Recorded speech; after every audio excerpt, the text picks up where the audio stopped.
We are buried in debt, but it's primarily it's interest and demographics.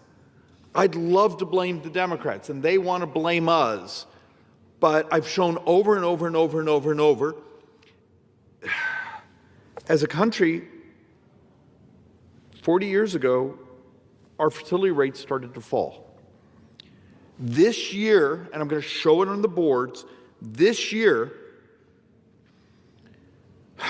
we functionally have doubled the number of 65-year-olds as we had 20 years ago. But we have the same number of 18-year-olds. But yet we built Social Security and Medicare and these things on a model that had population growth. So this was brought to me by some of my economists. National Bureau of Economic Research. These are a number of folks from Cambridge, not Cambridge, England, Cambridge, Massachusetts. Why Italy may have a better fiscal shape than the U.S. And then you go in here and start to understand the punchline of this paper. And I'll do my best to describe this. Please, someone out there, is there anyone listening? It basically says, if we keep things the way they are, so current tax policy, spending policies, pension policies, to cover Social Security, to cover Medicare, to cover military retirement, to cover federal employees' retirement. This isn't building bridges. This isn't modernizing the military. This is just the retirement system of the United States.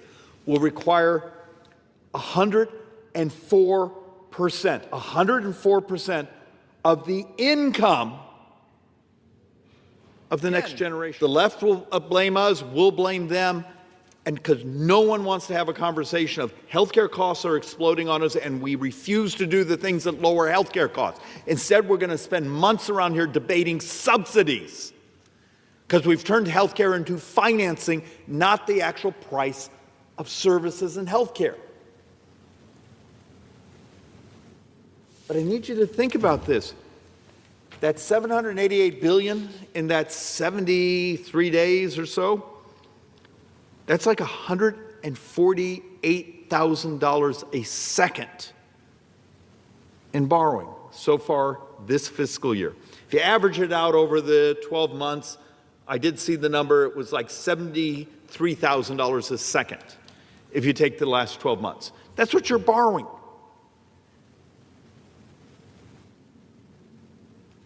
But don't worry, be happy, don't tell the truth. But yet, I've done presentation after presentation over these years saying in 8 years now, in 8 budget years, 30% of all of our tax receipts in this country go just to pay interest. Shalom.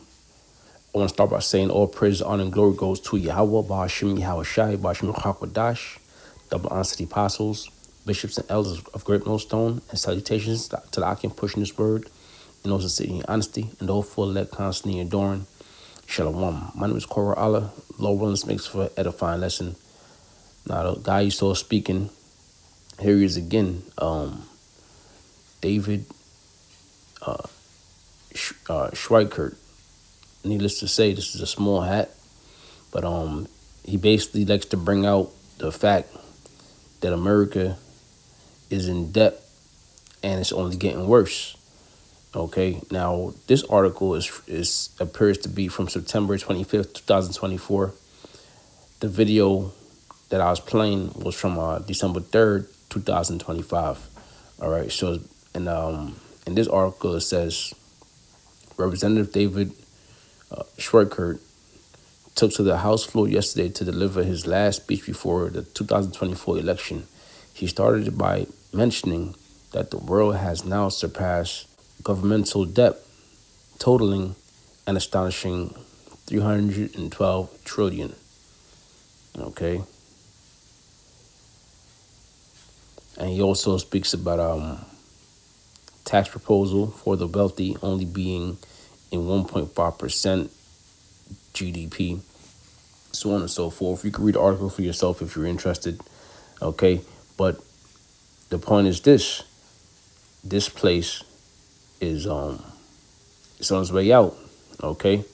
Now either he's not in the know or he set up to throw the people off. But the America being in debt, okay, is not really a big problem, because why? They're bringing in a whole new form of currency. Okay, it's no longer gonna be the dollar, but the currency. It's not gonna be only for America, but the whole world. It's going to be digital. Okay, that's why they have the CBDC. Okay, so it's gonna be digital.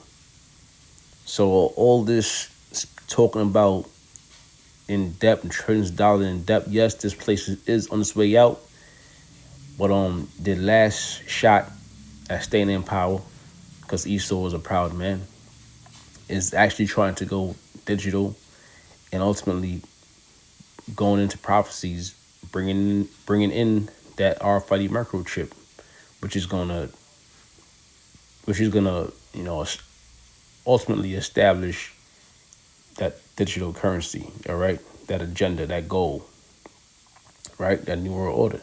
This is something they have been planning for generations. Okay, so this guy right here, this small hat, either he could be just someone to throw the people off, to act like they don't know, which I believe that's what it is, or this guy is he's left out of the real place. Okay, but I'll get a few scriptures, and low ones makes for edifying lesson. This is Daniel's 2, verse 41. And whereas thou sawest the feet and toes, part of potter's clay and part of iron, the kingdom shall be divided. Now, when you read about Daniel's, the second chapter is going into the statue Nebuchadnezzar dreamt of. Okay, and that statue represented 4 different empires or kingdoms.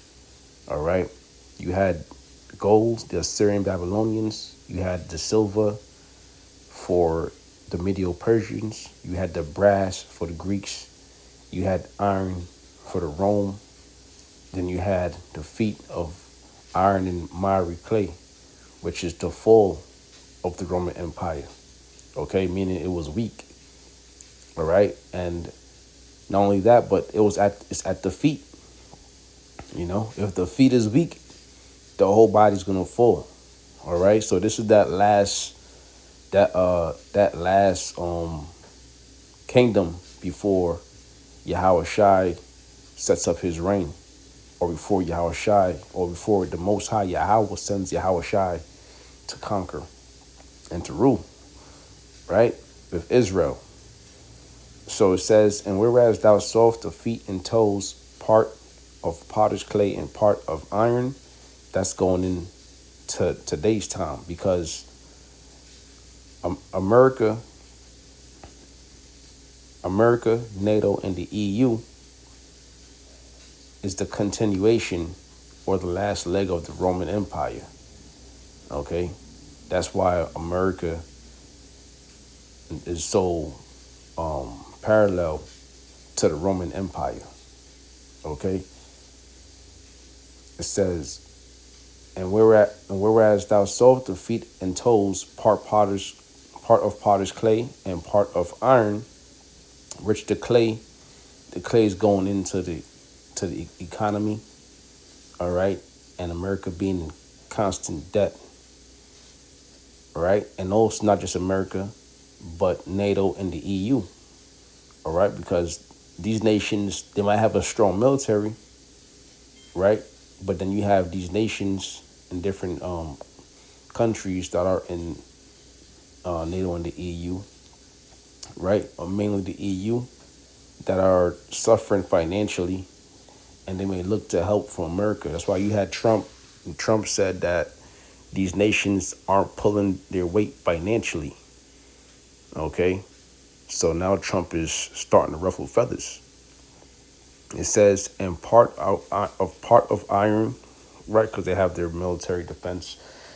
They have their military weapons. They have the army, right? They have some sort of an alliance.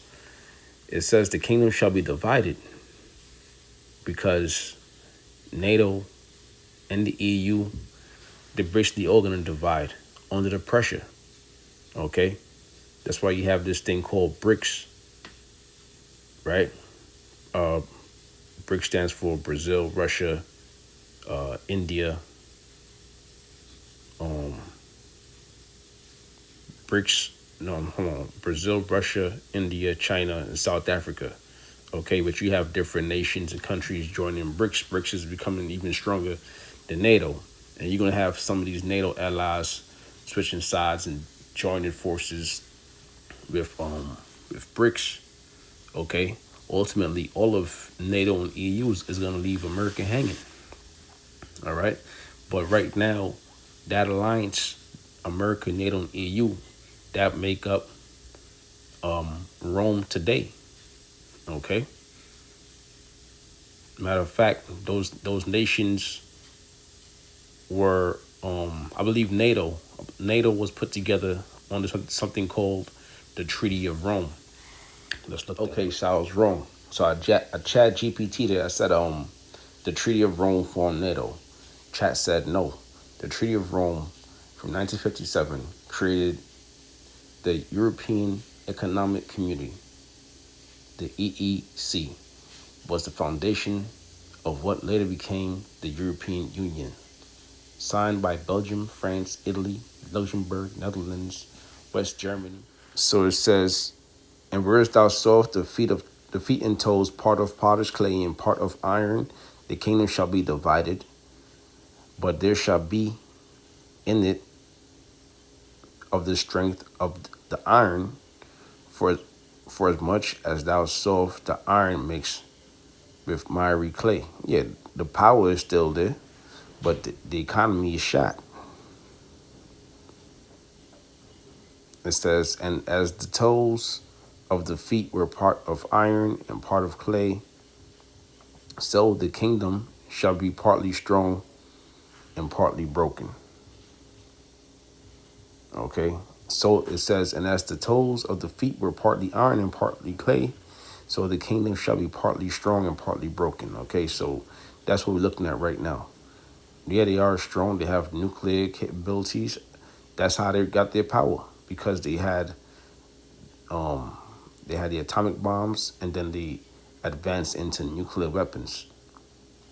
It says, and part of clay, so the kingdom shall be partly strong and partly broken.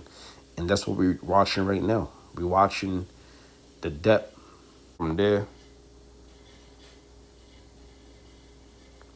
It says, Daniel 2:43, and whereas thou sawest iron mixed with miry clay, they shall mingle themselves with the seed of men, right? These other nations that they gather amongst themselves, that they add to NATO, they add to the EU, but they shall not cleave one to another, even as iron is not mixed with clay. Okay, so it's gonna be this thing's gonna collapse, man. These nations aren't gonna see America as the best choice as far as business. Okay, as far as defense. All right, and they're gonna disperse from this place. All right, and they're gonna help to bomb this place with nuclear missiles, and they're also gonna help in strategic attacks against this place. This is Habakkuk 2:6. I start at 2:5. It says, yea, also because he transgressed by wine, he's a proud man, neither keepeth at home. Right, that's Esau, right? The wine he transgressed by is going into his philosophies, his democracy. Okay. He transgressed by wine, he's a proud man, neither keepeth at home. Right, he's never home. He's always in these different countries, overseas, right? And he's covered in these different nations and their resources, who enlargeth his desire as hell, and is as death, and cannot be satisfied. Okay? So he can't be satisfied, man. Wherever he go, he says he who enlarges his desire as hell. Okay? And it as death and cannot be satisfied. Let's go into the NLT real quick and just see what that says. Let's go to NLT, see what that says. It says, wealth is treacherous, and the arrogant are never at rest. They open their mouth as wide as the grave, and like death, they are never satisfied. So let's go back. That was actually pretty on point. Okay? Who enlargeth his desires as hell. Okay? Like they say, the graveyard is never full. Okay? So it says, who enlargeth his desire as hell, and is as death. And he's as death. Wherever he goes, he brings death. And cannot be satisfied. Right? Because never enough. But gathereth unto him all nations, and heapeth unto him all people. As we just discussed earlier, when they bring these different nations into their treaties and organizations, right? Even these people that come to America, you could tell they are totally a different race, whether they're Arabs or they're Chinese, but they come here and they can become American citizens. All right, this why this place is also known as the Great Melting Pot. It says, but gather unto himself all nations, and heap unto him all people. Shall not all these take up a parable against him, and the taunting proverb against him, and say, woe to him that increased that which is not his? How long? Yeah, because that's what Esau does. Not only does he increase what is not his, he does it by way of treachery, by way of wickedness. And to him that ladeth himself with thick clay. Okay? So let's go into that word, thick clay. Should say by bat. Let's see, batyat. Batyat. And it says here, weights of pledges, heavy debt.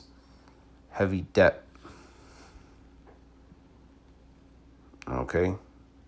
Pawned goods, thick clay. Right? And that's what they do.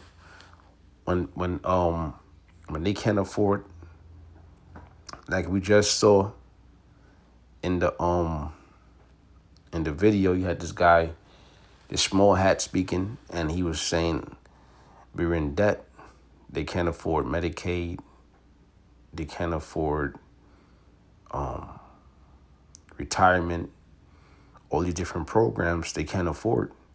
What's going to have to happen? They're going to have to borrow, okay, give away different bonds to these different organizations and even different countries. And they'll be in debt to these different countries and organizations, right? And the debt ceiling is constantly increasing.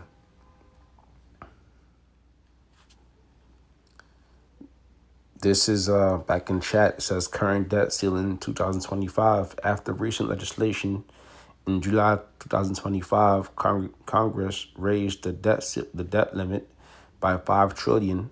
The current debt ceiling is about $41.1 trillion. This means the Treasury is legally allowed to borrow up to $41.1 trillion to fund the government's obligations. Why it matters. Let's continue reading. It says, if federal debt hits the ceiling and Congress does not raise or suspend it, The Treasury may run out of ways to pay bills, leading to default, which experts warn would cause serious economic problems because the U.S. has never defaulted. Congress typically acts to raise or suspend the limit before that happens. Okay, so that's why there's always a suspension period. It says the national debt, how much the U.S. actually owes, is currently even higher, around 38 trillion, because the government has been borrowing to cover budgets deficits.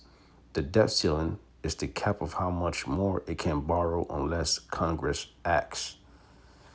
In short, America's debt ceiling right now is set at about 41.1 trillion. That's how much total federal debts the government is legally allowed to have outstanding.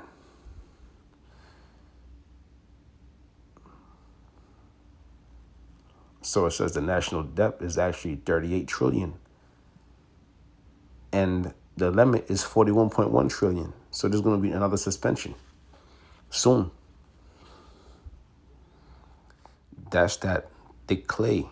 It says, shall they not rise up suddenly, that shall bite thee, and the wake that shall vex thee, and thou shalt be for booties unto them?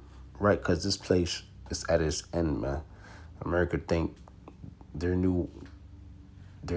plans for the MOTB is gonna save them, but that's not according to prophecies.